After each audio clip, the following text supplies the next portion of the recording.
বৃষ্টিবাদল ছাড়াই সুয়ারেজের পানিতে ডুবে আছে রাজধানীর তেজকুনি পাড়ার একাংশ। দুর্গন্ধযুক্ত পানি মারিয়ে দিনে রাতে চলাচল করতে হচ্ছে এলাকার শত শত মানুষের।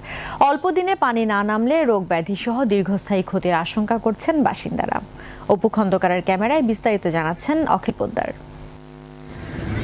গেল কদিনে সুয়ারেজের পানি ঢুকেছে সড়কে, বাড়িতে। বিচ্ছিন্ন দ্বীপের মতোই দাঁড়িয়ে আছে এক একটি ভবন।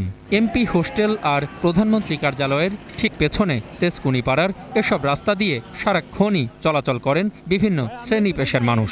বন্যা বৃষ্টি ছাড়াই ময়লা পানিতে ডুবে আছে বাইতুল ফালাহ মসজিদের উঠোন। পাশের ছাপড়া মসজিদেও যেতে পারেন না মুসল্লিরা। রাস্তায় পানি জমে দেয়, কোমর পানি হয়ে যায়, সরকারের কোনো লোকজনে নয় দেখে না।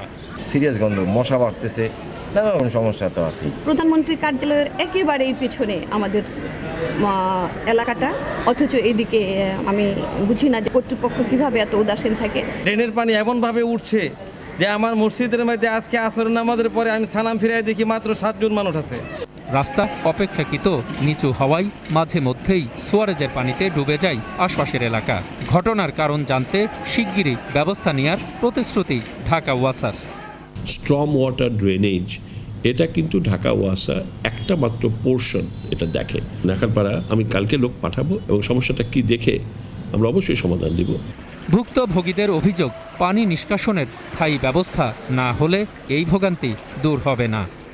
অসহায় বললে আমাদের লোক নাই, জন নাই, আসে না। আমরা তো আর কাপড় উঁচু করে বেরোতে পারি না, তাই না? এই জন্য আমাদের আর মহিলাদের বেশি প্রবলেম হচ্ছে। 20 টাকার ভাড়া আমাদের 50 টাকা 60 টাকা প্রতিদিন চলে যায় এখান থেকে। আমরা কেন এই পৌরসভার ভিতরে থাইকে এসব নোংরা পানি আর পারাইতে পারি না? আদৌ কি হবে এই কাজটা? কেউ কি করবে? কেউ কি আছে? আমার এই দাবি রেখেই বললাম, আমার এই প্রত্যাশা যেন এই সমাধানটা হয়। বৃষ্টিবাদল ছাড়াই রাজধানীর তেজকুনি পাড়ার বিভিন্ন সড়ক ডুবে আছে এরকম নোংরা দুর্গন্ধযুক্ত পানিতে। প্রিয় দর্শক, আপনার চারপাশে নানা সমস্যা আর ভোগান্তির চিত্র তুলে ধরবে 21 টেলিভিশন। এসব তথ্য জানাতে ফোন করুন, এই নম্বরে পৌঁছে যাব। আমি অখিল পোদ্দার, আর 21 টেলিভিশনের ক্যামেরা আপনাদের দুর্ভোগ দুর্দশায় সবসময় পাশে আছে। 21 টেলিভিশন।